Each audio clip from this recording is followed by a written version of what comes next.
Welcome. इस explainer में हम एक बेहद दिलचस्प कहानी पर बात करने वाले हैं। हम अक्सर इतिहास को अलग अलग टुकड़ों में पढ़ते हैं, है ना?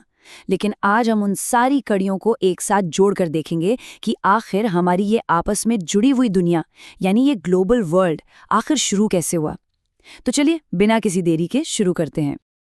अब सबसे पहले एक बुनियादी सवाल उठता है, क्या ग्लोबलाइजेशन वाकई कोई नया आविष्कार है? ये मानना बहुत ही आम है कि ये जो वैश्वीकरण है, ये पिछले 50 सालों में बनी कोई आधुनिक आर्थिक प्रणाली है। लेकिन क्या सच में ऐसा है? ये छोटा सा सवाल इतिहास के एक ऐसे गहरे पन्ने को खोलता है जो सदियों पहले ही लिखा जा चुका था। इस लंबे सफर को आसानी से समझने के लिए इस एक्सप्लेनर में हम पूरे इतिहास को 4 हिस्सों में बांटेंगे। सबसे पहले ग्लोबलाइजेशन के आधुनिक मिथक को तोड़ेंगे, फिर महाद्वीपों को जोड़ने वाले सिल्क रूट्स की बात करेंगे, उसके बाद भोजन की ग्लोबल यात्रा और आखिर में विजय, बीमारी और व्यापार की उन सच्चाइयों को समझेंगे जिन्होंने दुनिया का नक्शा ही बदल दिया। तो चलिए अपने पहले हिस्से की तरफ बढ़ते हैं, वैश्वीकरण का मिथक और हमारी जुड़ी हुई दुनिया की टाइमलाइन पर एक नया नजरिया। अब यहाँ एक बहुत ही दिलचस्प अंतर देखने को मिलता है। आधुनिक मान्यता कहती है कि ये बस पिछले 50 सालों का इकोनॉमिक सिस्टम है, लेकिन प्राचीन वास्तविकता क्या है? हजारों सालों से तीर्थयात्री, व्यापारी और उत्पीड़न से भाग रहे लोग सीमाओं के पार जाते रहे हैं। ये लोग शांति या सुरक्षा की तलाश में निकलते थे और जहां भी गए अपने साथ सिर्फ सामान ही नहीं बल्कि नए कौशल, विचार, मान्यताएं और यहां तक कि बीमारियां भी साथ ले गए। और इस बात का सबसे पुख्ता सबूत गोवा से मिला। 10वीं शताब्दी का ये स्मारक पत्थर है जिस पर एक समुद्री जहाज उकेरा गया है। जानकर हैरानी होगी कि 3000 ईसा पूर्व में ही समुद्री व्यापार ने सिंधु घाटी सभ्यता को उस क्षेत्र से जोड़ दिया था जिसे आज हम पश्चिमी एशिया कहते हैं। कमाल की बात तो यह है कि मालदीव से आने वाली कौड़ियों का इस्तेमाल तब चीन और पूर्वी अफ्रीका तक एक प्राचीन ट्रांसकॉन्टिनेंटल करेंसी के रूप में होता था, बिल्कुल आज के डॉलर की तरह। आगे बढ़ते हुए दूसरे हिस्से पर आते हैं, महाद्वीपों को जोड़ते सिल्क रूट, यानी वाणिज्य और संस्कृति के प्री मॉडर्न सुपर हाईवे। जरा इस पुरानी चीनी गुफा पेंटिंग की कल्पना कीजिए जो उन लेजेंडरी सिल्क रूट्स की झलक दिखाती है। सोचिए, ये रास्ते ईसाई युग से बहुत पहले ही वजूद में आ चुके थे और 15वीं शताब्दी तक खूब फले फूले। इन्होंने एशिया को यूरोप और उत्तरी अफ्रीका के साथ बिल्कुल निर्बाध रूप से जोड़ने का काम किया। इन रास्तों पर किन किन चीज़ों का आदान प्रदान होता था? चीनी मिट्टी के बर्तन और रेशम, भारतीय और दक्षिण पूर्व एशियाई कपड़े और मसाले, और इनके बदले में आता था यूरोपीय सोना और चांदी। लेकिन यहाँ सबसे अहम बात यह है कि ये रास्ते सिर्फ मूल्यवान सामानों के लेन देन तक सीमित नहीं थे। ये वो मुख्य धमनियाँ थीं जिनके जरिए दुनिया के प्रमुख धर्म जैसे बौद्ध, ईसाई और इस्लाम पूरे विश्व में फैले। व्यापार और संस्कृति हमेशा साथ साथ चले हैं। चलिए अब तीसरे हिस्से की तरफ चलते हैं, एक ऐसी चीज जो रोज हमारी खाने की प्लेट में होती है, भोजन की वैश्विक यात्रा और कैसे सांस्कृतिक आदान प्रदान ने हमारे आधुनिक आहार को आकार दिया। खाने पीने की चीजों ने दुनिया को एक करने में कितनी बड़ी भूमिका निभाई है, इसका एक बहुत ही हैरान करने वाला उदाहरण है नूडल्स।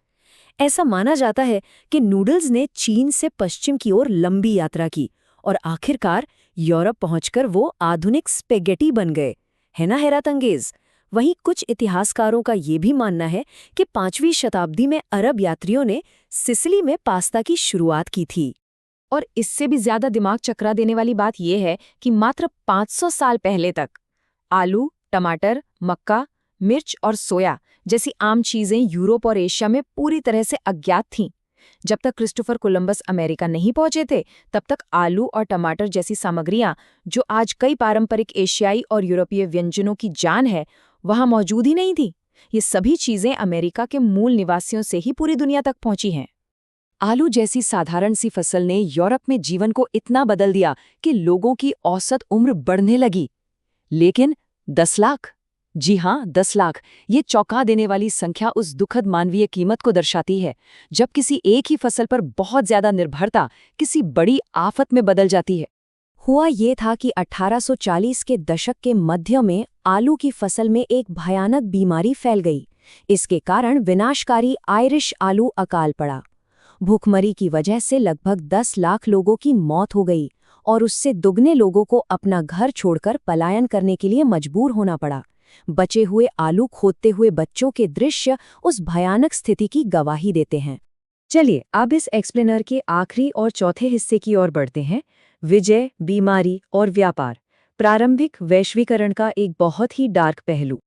16वीं शताब्दी में यूरोपीय समुद्री खोजों ने ग्लोबल पावर डायनामिक्स को हमेशा के लिए बदल दिया। पेरू और मेक्सिको से चांदी की भारी आमद हुई। इन कीमती धातुओं ने यूरोप की अर्थव्यवस्था को एक नया ईंधन दिया, जिससे एशिया के साथ उनका व्यापार तेजी से बढ़ा। और इसी दौरान अल डोराडो यानी सोने के शहरों की कहानियों ने आक्रामक अभियानों को बढ़ावा दिया, जिससे दुनिया का सारा धन यूरोप की ओर शिफ्ट हो गया।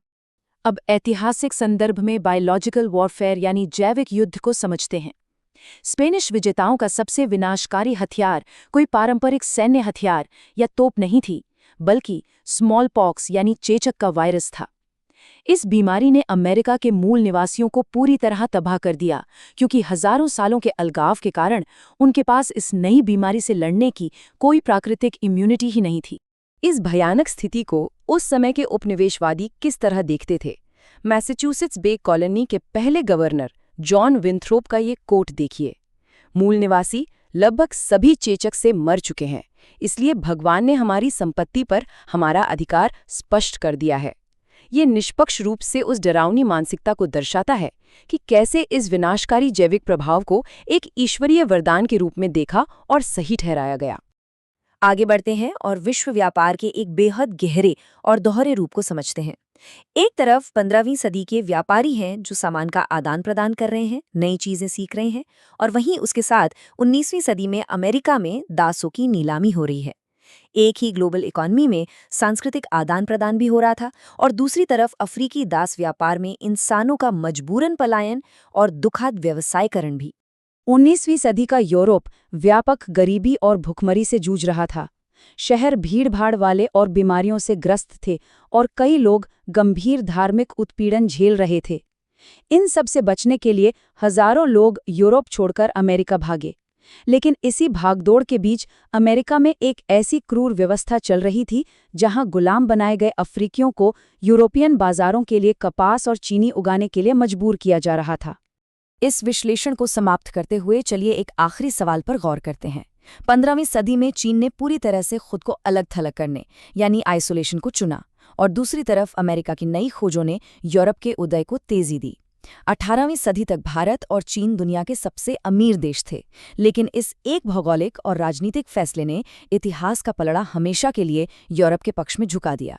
ये सोचने पर मजबूर करता है कि वैश्विक शक्ति का सच्चा संतुलन आखिर कितना नाजुक और परिवर्तनशील है ना? इस एक्सप्लेनर से जुड़ने के लिए बहुत बहुत शुक्रिया।